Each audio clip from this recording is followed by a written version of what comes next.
You are her. You have always had one voice. There is no separating you from Whistledown. And after seeing you speak today, well, I would not want to. Because forgive me, but that was bloody brilliant. Yeah! Oh my God, Colin. Jesus Christ. It took you 8 episodes.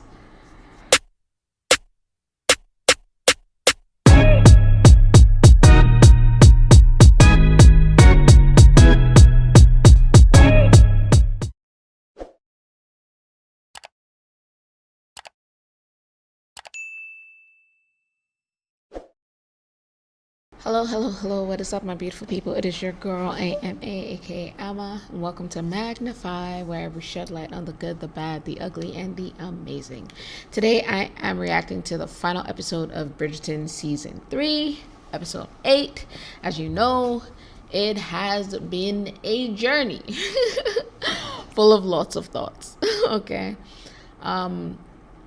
I will give you my overall rating for the season and what I thought about it at the end.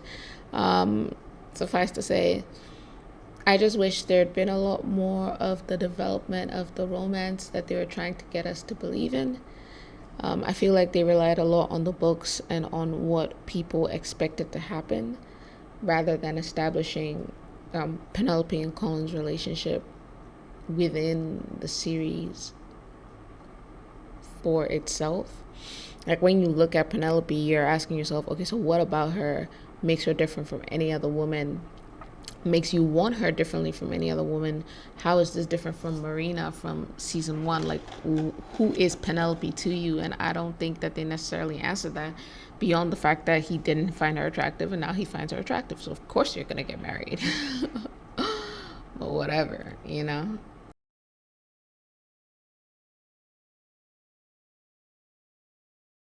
Episode 8, without much ado, let's go. Let's get it.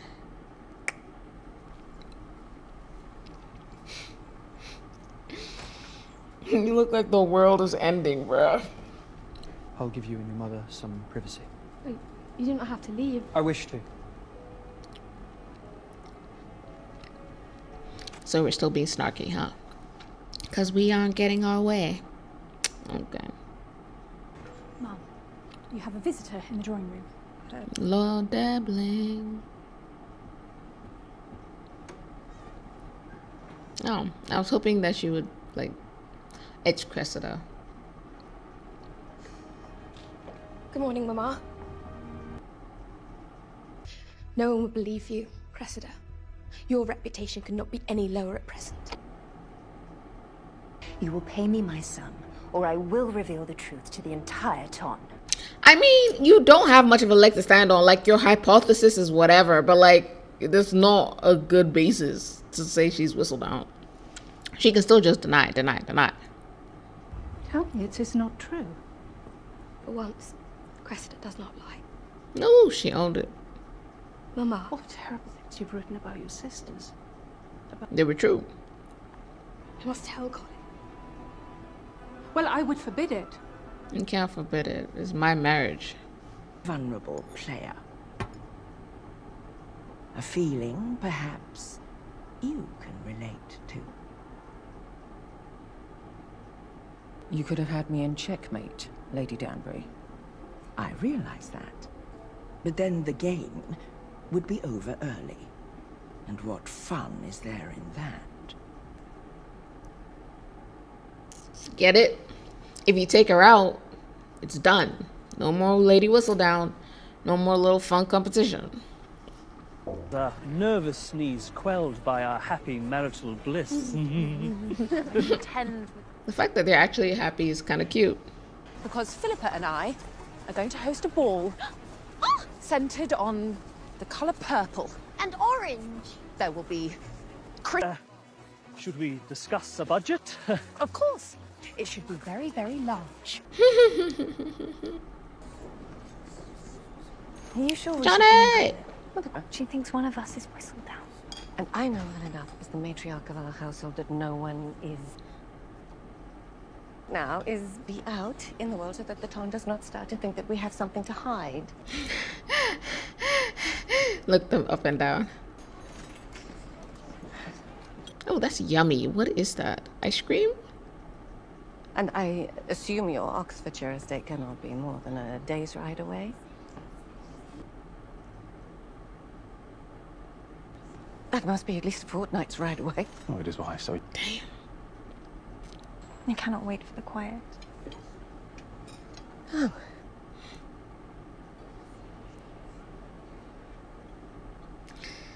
Losing her daughter, Anthony's gone, everyone's going. Damn, it's hard.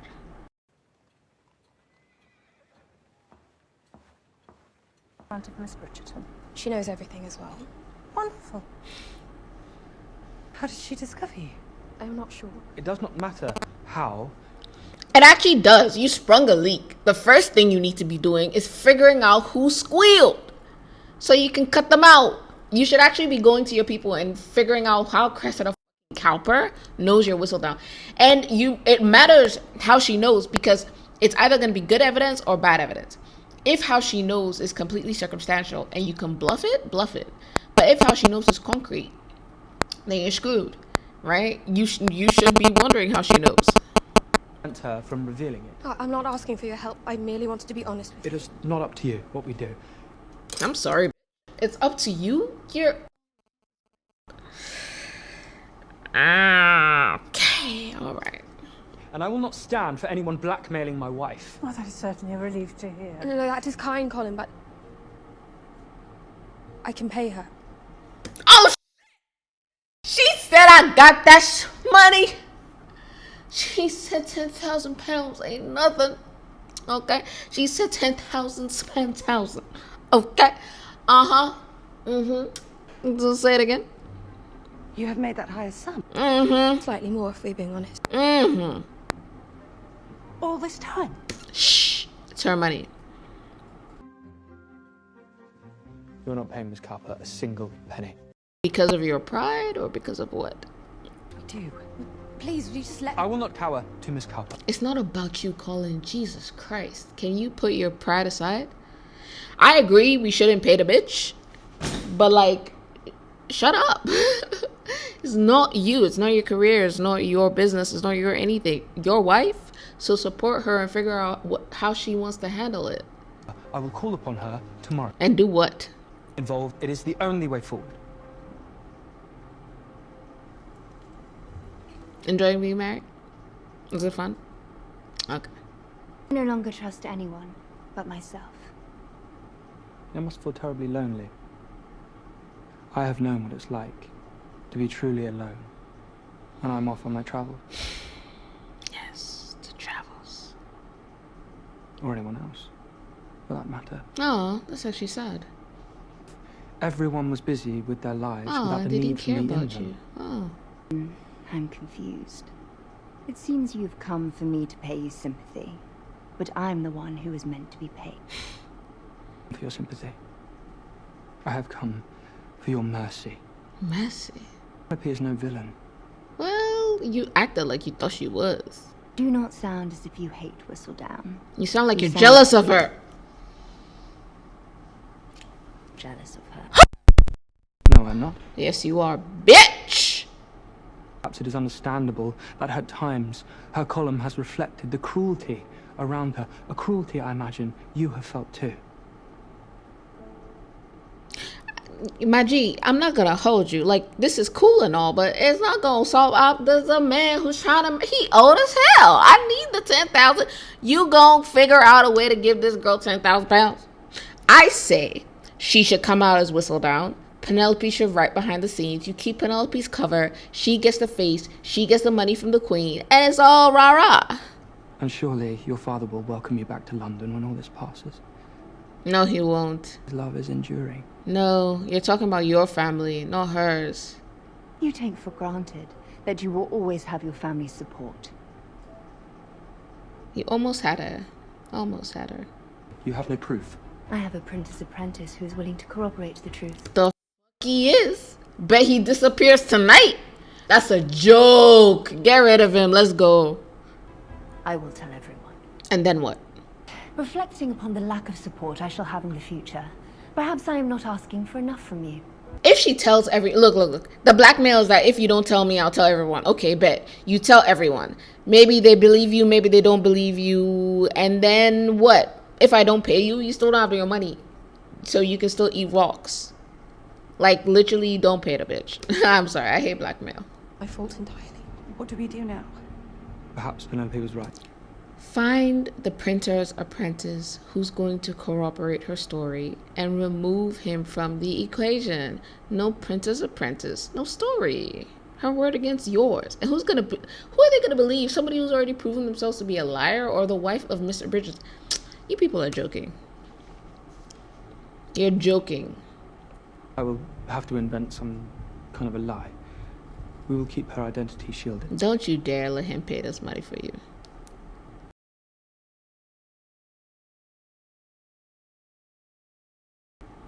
I am certain the Cowper girl only wants you to write a few glowing words on her appearance and charm. Don't you dare.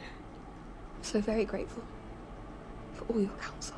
Yeah, your advice. Go handle it. Jesus. You have an entire empire. You sprung a leak, kick him out. You wish.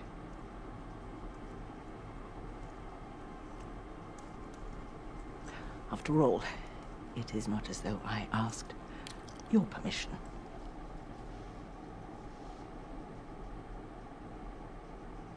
Suddenly going down rather smoothly.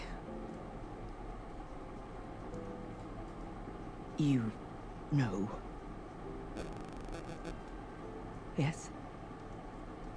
I know my father was a good man. And that you have been a very good friend. And that is all I need to know.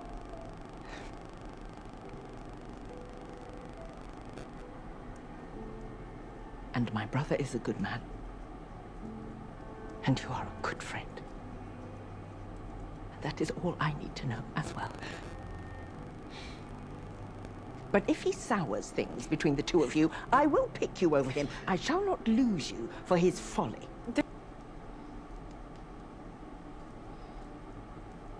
His nostrils are flaring.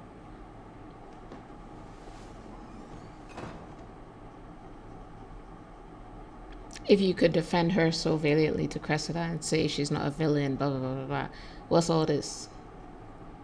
I shall be submitting my discoveries to the royal authorities this week. Can he trip and fall down a flight of stairs, or...? What you and I have done is not different.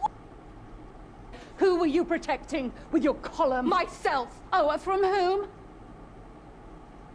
From you. No easy thing being a... I actually don't really blame her for the money she took. Like, she's trying to figure this out, survive on her own. Husband is dead. It is a great regret of mine that I've overlooked you for so long. Because you were a potential for her to grasp and acquire. She will write whatever I like her to. That is a great power. What a thing you have made for yourself. Perhaps we are more alike than I care to admit. Actually, of all her daughters, I think Penelope is most like her.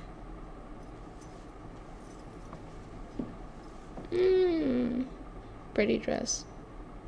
You'll all know me better as well, because I want nothing more than to be close. And you could not have found silence and beauty on Oxfordshire. Surprising, forceful, quick. But you have shown me that there is another way, that there is beauty in the slow approach. Wise beyond your years.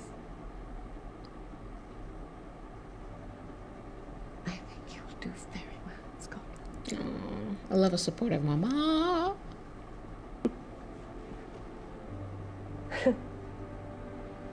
Well done, Violet. May you now live together in holy matrimony until your dying breath. Foreshadowing.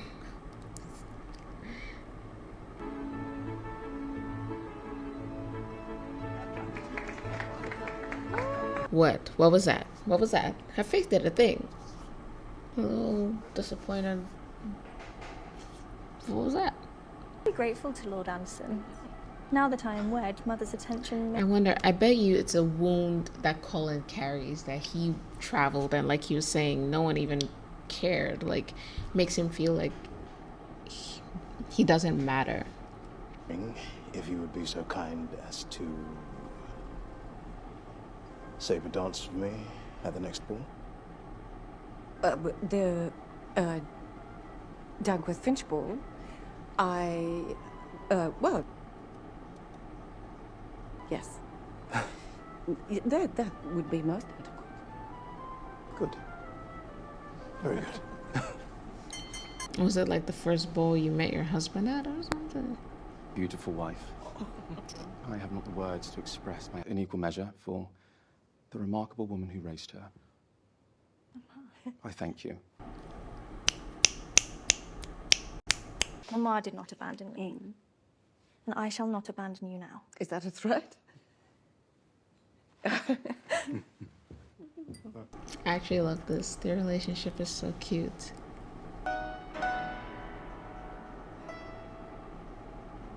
Bravo. Bravo. Encore. Encore. I only wanted to wait until after the wedding. Good. Don't pay her a damn thing. Wish for you to speak to him. Mm-hmm. Then how am I meant to help you? By loving me. Pleasure beyond imagination, but it is not what you do for me that makes me love you. Your empathy. How much you care. Just being you is enough, Colin. That's actually something Colin desperately needs to hear, because after, you know, everything that happened with Marina, he traveled, he wrote, no one cared enough to write back. He doesn't really believe just being him is enough. He thinks he has to perform, he thinks he has to please, he thinks he has to entertain for love. And it's interesting because that deep soul wound is something that Penelope can and will help him heal. So in that way, they are perfect for each other, because her deepest insecurities he heals, and his deepest insecurities she heals. I just wish they'd spent more time on this, on the central point of this story, on Colin's character arc as this person, right? And on his connection with Penelope and why it matters. We're at episode 8. And this is when we're getting to the deeper aspects of their relationship, in the sense of her giving him that affirmation that just being him is enough. But even then, that's not the only reason why you marry someone. Oh, she makes me feel good about myself. That can't be the only reason. Like, why Penelope out of all women? They didn't do a good job of layering that throughout the episodes so that we build to something. Episode 8 is when you are giving me the reasons I should have received in like episode 2, 3, 4. You know. I do not need you to save me. I just need you to stand by me.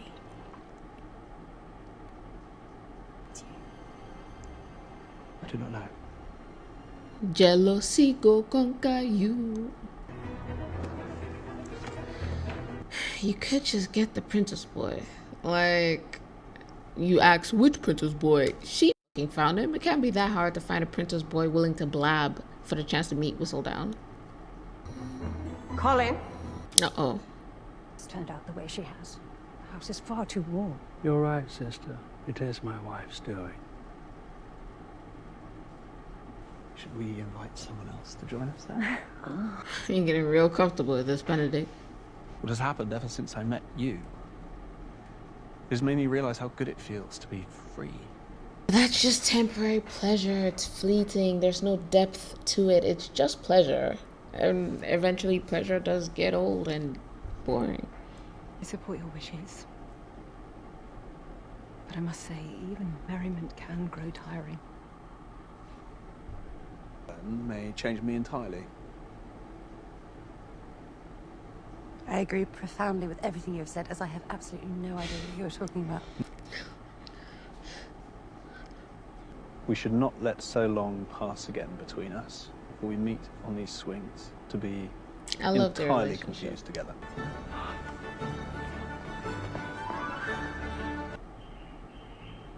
Did we get them? We got them. Penelope paid. I am proud of you.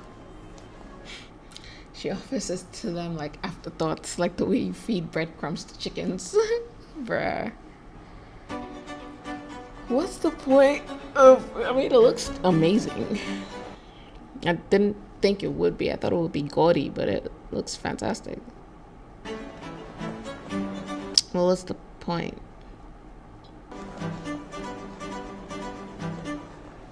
And what are we doing about Cressida?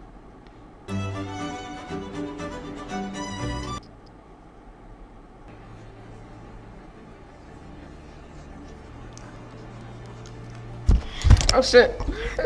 God heavens. Bro. Not him. Seriously. Her. Okay. It's one way to do it. Take away the blackmail. You could have just gotten the printer's card, but okay, whatever. It would have been only a matter of time, I guess, until the secret was exposed. So whatever. Oh well. Or should I say, dearest gentle readers? Public speaking is not her forte. Colin, you're up. But I was careless with that power. It was easy to cast aspersions from the shadows where I could not be found. That is why I am so very grateful to our queen for forcing me out of the shadows with her most cunning. Very smart. Give her the credit. Praise her ego. You. I mean to aim my quill more responsibly. What is life without a little gossip?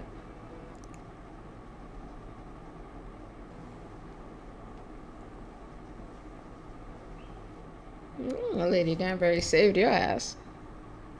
But how are you gonna do this? No one is ever gonna talk when you're near now. They all know who you are. Now, Barney! The bugs! They got the bugs?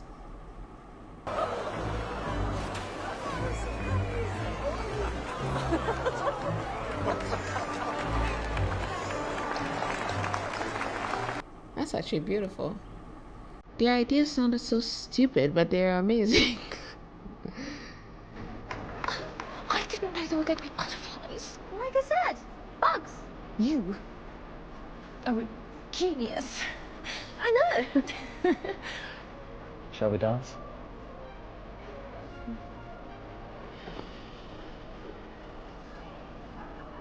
I love that. She's always insinuating her sister is stupid and recognizing that just because she thinks differently sometimes doesn't mean she is a dumbass. I appreciate that. Okay, so what happens to Cressida? Because she's still kind of screwed, but we're Whistledown out in the open. That took a tremendous amount of courage to stand and face everyone you've ever written those words about and to own your words. Crazy. Proud of you. You are not the only lady of the town who can keep a secret. I look forward to your next edition.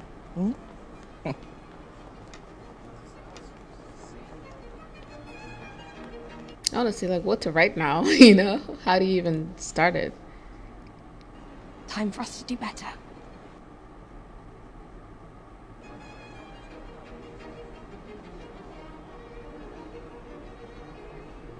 You know, you have... Fuck it. I was about to say he hasn't been very supportive throughout this whole thing, but fuck it. Fuck it. He's done the best he can. No one could be perfect. Fuck it. Impressed. I believe she is proud of you. Are you proud of her? You are her. You have always had one voice. There is no separating you from Whistledown. And after seeing you speak today, well, I would not want to. Because forgive me, but that was bloody brilliant. Yeah! Oh my god, Colin. Jesus Christ. It took you 8 episodes. No shit!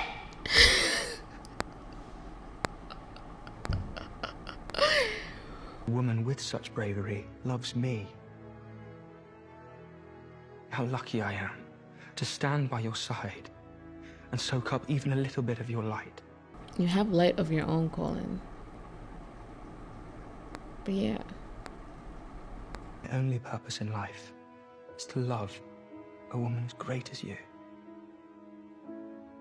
And I will be a very fulfilled man indeed. Love you. You're a very good man, Mr. Bridgerton.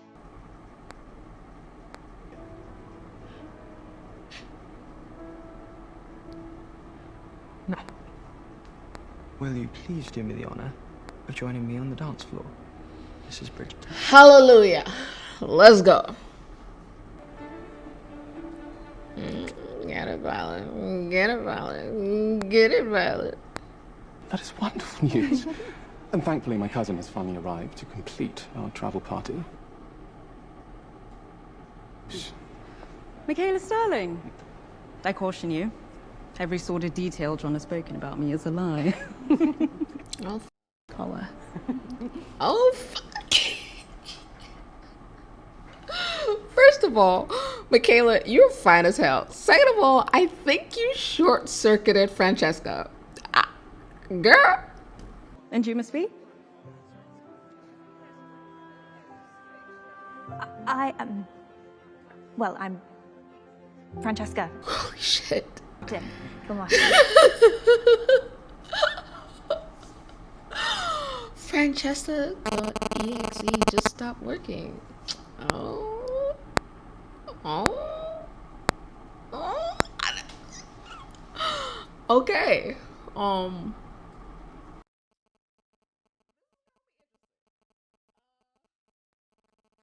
on, Tim. A pleasure to make your acquaintance. Francesca Bridgerton Kilmartin. Oh wow, so she just got sent to Scotland, that's it? No Lord Debling, no nothing to save her. She just got whisked away. With every closing chapter, the story is sure to grow richer and deeper. I write this final, unbelievably short sentence as Lady Whistledown. Goodbye.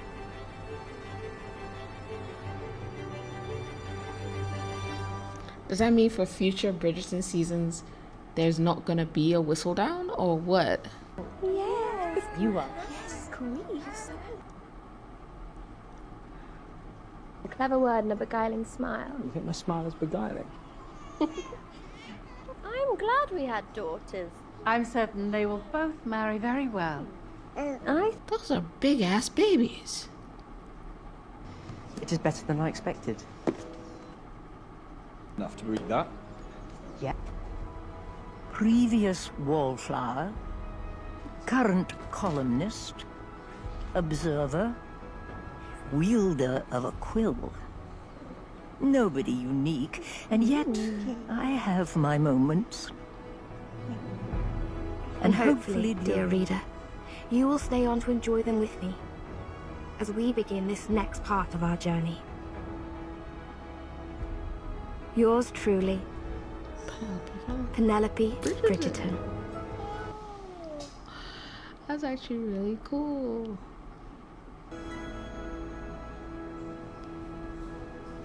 That was actually a really, really nice ending. I love that. I love the fact that she was able to reconcile the secret identity of Whistledown, come into the light, own up to some of the things that she'd written, and yet she didn't necessarily give up. It's really, really hard to stand in the light after you've been operating in the shadows and to take accountability for your actions, but she showed so much courage, and I love that she had the foresight to ask the queen to come and give her the floor and to pardon her, because once the queen pardons you, like, no one else could say anything. I feel like they sort of left Cressida hanging, because everything she did to escape this terrible marriage, and yet everyone was acting like she was the devil incarnate, and now she's gotten sent off to Wales, and I'm just wondering how that ties in with the previous story. Like, Lord Debling left, never came back. We don't know what's going on with him. Cressida's left. Francesca's in Scotland. Eloise is in Scotland. John is in Scotland. John's cousin is in Scotland. And so now it's making me think that they might split season 4 into 2 sort of locations, and we're going to have what's going on in Scotland, and we're going to have what's supposed to be going on in sort of like it's Bridgerton in England, London. Okay. Overall, I give Bridgerton season 3 a nice solid 7/10. You guys have been with me throughout this entire journey. You know the frustrations that I've had with Colin's character transformations and, you know, just his entire reification. You also know that I would have loved to have had more moments between Colin and Penelope that cement his understanding of who she is as a person. We sort of got this retroactively with him looking at her letters and with her affirming him in episode 8, and I guess before episode 8, but the fact that she thinks you're great can't be the only reason you're marrying her. The fact that she thinks you're great and she's hot can't be the only reason that you're marrying her.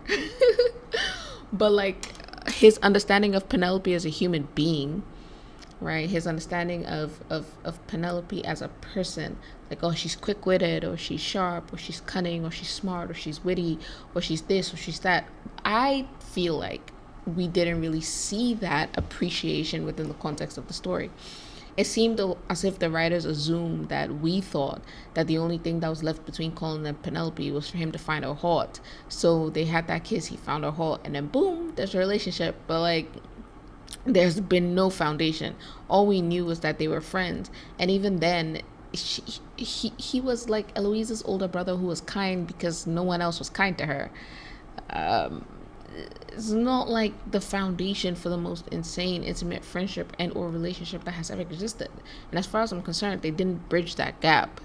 So I feel like we spent a lot of time chasing around other people. The Mondriches, to be quite beautiful couple. What function do they serve in our story? If they cut out the entire Mondrich arc, I don't understand what would have been different or what would have changed. We spent so much time following them around for why? You know? Violet and her new boo thing, I love it. Interesting. I hope they develop that later. Francesca's reaction to John's cousin? We gonna get to that. I'm going to get to that. But even Benedict's, you know, entire thing with Lady Tilly Arnold took a whole bunch of time. I love Benedict, but like, also, what function did highlighting that relationship serve in the grand scheme of things? We know that Benedict ends up with a completely different woman, and if it was just to show us that he didn't want commitment and, you know, he was exploring and I mean, I feel like we could have done that in a handful of episodes. You introduced her, there was this hot air balloon fair, and it turned into this whole thing. It didn't need to be that big of a thing. So I feel like they spread time to so many characters that should have been focused on Penelope and Colin and them undertaking a journey where it's like, oh, my little sister's best friend to, oh, my very good friend to, oh, my really very good friend to more, you know, but whatever, right? A lot of the things that we wanted to see, a lot of the discussions that I wanted to have, they did come later. They just came in like episode 7, episode 8, that confrontation of Colin and Penelope about Whistledown. The fact that the roots was jealousy is not surprising to me. I knew that was part of what it was. Even with Eloise, that's part of what it was.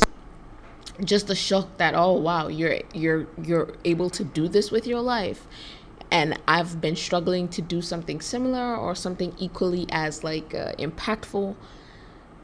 You'd be surprised the number of times a person's negative reaction to something that you're doing is rooted in like some form of jealousy. So it was interesting that they did address it. It was a surface conversation where he basically said all his feelings, but they did address that aspect. Colin sort of battled to figure out how to be there for her and be her husband without necessarily having to decide things for her or fix things for her or solve things for her, but to enable her to stand. I wish we'd seen more of that support emotionally, because she basically took the stage to reveal herself as Whistledown on her own, and then he came after to be like, oh, I love you. I wish we had seen a bit more in-time support with him just being there and being a person that she could lean on. So basically, they told us a lot of things. They told us his feelings about her. They told us, the problems in Eloise and Penelope's friendship, and then they told us the resolution. I wish they had showed more of it through the events that were happening within the story and spent less time telling me things and more time showing me things, But it is what it is. At the end of the day, I will say that the relationship between Colin and Penelope did turn out really nice, really sweet. It was great to see them in episode 8. I said that we'll have a little tete-a-tete discussion about Colin, so let's go ahead and do that right now. All right. I spent a lot of this season roasting him because he went home in season 2. They brought him back and they tried to make him sexy and dark and broody, and I'm just like, bro, we liked him the way he was. You could have made him cuter, you could have made him sweeter, you could have made him kinder, you could have even made him more handsome, but like, you didn't have to try and turn him into Count Dracula. He didn't have to become this deep, dark, brooding person. Like, he could have just been Colin. That was fine.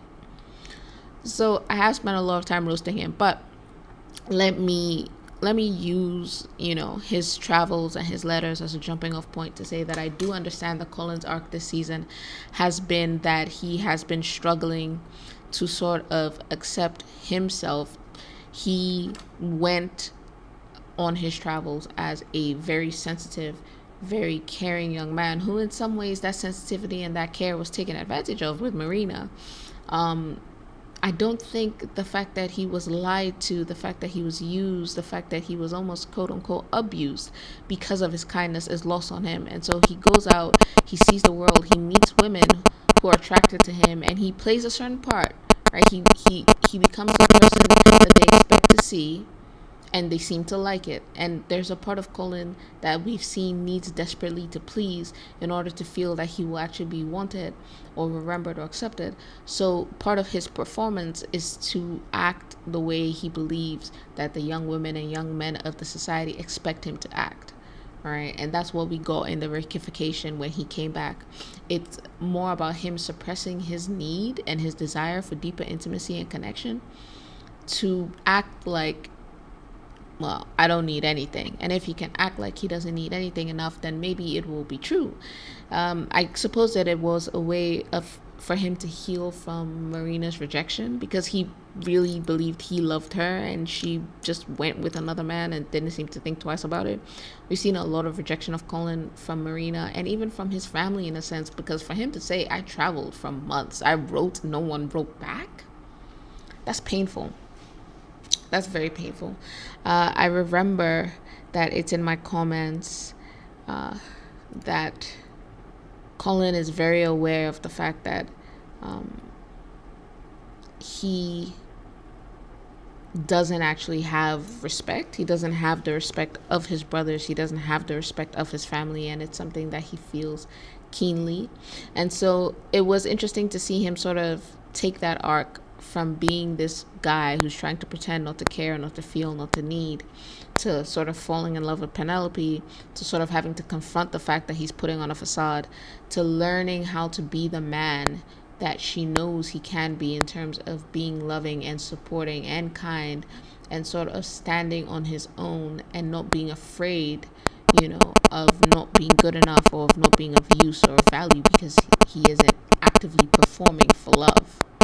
Right. So that is to say, right, I've spent the season reacting, to Colin's character shifts, but I do recognize the things that brought him to the place that he's been, and I do appreciate, his journey, and we know that fundamentally Colin Bridgerton is a kind, is a sweet, is a loving and good man, and, the world could use more of good men. So as I promised, here's to Colin Bridgerton. here, big cheers, okay? Penelope's journey of empowerment was really, really nice to see as well. I like the way that they linked it to the fact that she was a forgotten wallflower and this was her defense, and it sort of grew into its own thing. Once again, they told us more than they showed us, right? Because if you want to tell a story like this, every single scene from the beginning should tie into it. She had her whole makeover, but the first 4 episodes feel completely disconnected in my mind. I don't know how you guys feel. From the last 4 episodes to the point where sometimes it feels like it was a different show. Like everything that happened in those first 4 episodes Netflix released was completely different from everything that happened after. I vaguely remember her coming on the scene. I vaguely remember her makeover. I vaguely remember people looking at her and being like, ooh la la. But it would have been interesting to have attention be on her and to have her suddenly not being able to get as much information for Whistledown and having it come to her awareness that, oh wow, the reason why I started this and was even able to do this is because I was overlooked, because I wasn't being considered. I mean, I feel like there are so many small ways they could have linked the central theme of neglect to seeking a voice, to, you know, eventually, you know, the victim becomes their oppressor. But who am I but a humble reviewer? So I appreciated her journey. I appreciated the arc. We got to see more of Lady Featherington, the daughters, the family. Eloise is still figuring herself out. Benedict is still figuring himself out. Francesca and John were a happy sort of addition, like comedic relief. I appreciated them. Francesca's reaction to his cousin. Now, Lady Violet Bridgerton just finished saying that all love doesn't have to look the same, and I guess your love is just a slow approach. But now it seems like what has happened is that Francesca found someone that she was deeply fond of and that she genuinely likes and genuinely admires, and she told herself that that was love. But it seems like we're gonna get Francesca and Lord Kilmartin's cousin. If I remember in the novel, spoiler alert, John actually doesn't survive. So in the books, the cousin was a man, and I guess all they've done is switch it and she's a woman now. So we're gonna see how that goes. I don't know if that's gonna take place in Scotland, if they're gonna come back, how Violet Bridgerton is gonna take that. I really don't know. But like, for the sake of drama, I'm so here for it. And the fact that Francesca has always been sort of like too cool for school, having her stutter and stumble and not know, I wanna see more of that. I actually want to see more of her story right now. But I think the next thing we're gonna get is Benedict and his new baby boo thing, the woman who finally makes his wild, restless heart want to settle down. I'm hoping that season 4 is more of a unified story. I'm hoping that they pick a few central themes. I'm hoping that they develop it throughout the season. I'm hoping that they show us more than they tell us the key points and moments between their characters. Don't tell me he loves her. Show me how he fell in love. Because I kid you not, literally season 3, we didn't love her. Moments of sexual tension, she kissed us, and we love her. Why do you like Penelope more than any other woman? How is she different from any other woman? What does she do with you that no other woman does? That if Marina came here today, you would pick Penelope over her. Why? Her wit, her banter, her writing, how does that play into your relationship with her as a person? How does that show when she is with you? Because all you guys did was dance, kiss, and so where did you get time to appreciate her personality? And then you guys will tell me, oh, they were friends before. They weren't that deep of friends. He is still a single man. She's still a single woman. They are not going anywhere unchaperoned. And most of the time when Penelope is visiting the Bridgerton house, she's visiting Eloise. They're not that deep of friends that you can act like she knows everything about him or he knows everything about her. It's a sideways friendship. Mostly built on the fact that Penelope was crushing on him, right? So yeah, okay, it's been interesting. It's had its moments. I usually have my reaction and then I mellow out by the end of it, but I stand by everything I said about Colin. So but that includes the good, that includes the appreciation of his arc. I hope you have enjoyed my reactions. If you have, hit the like button, leave a comment, tell me what you thought about Bridgerton season 3. Feel free to agree or disagree, you know what I'm saying? And just let me know how you're finding it and how you found it so far. Go ahead and hit the subscribe button so the YouTube will notify you every time I upload a new video. From here, we're gonna go to Arcane, and I'm actually really excited because I've seen some clips. Okay, so without much ado, I'll see you all later.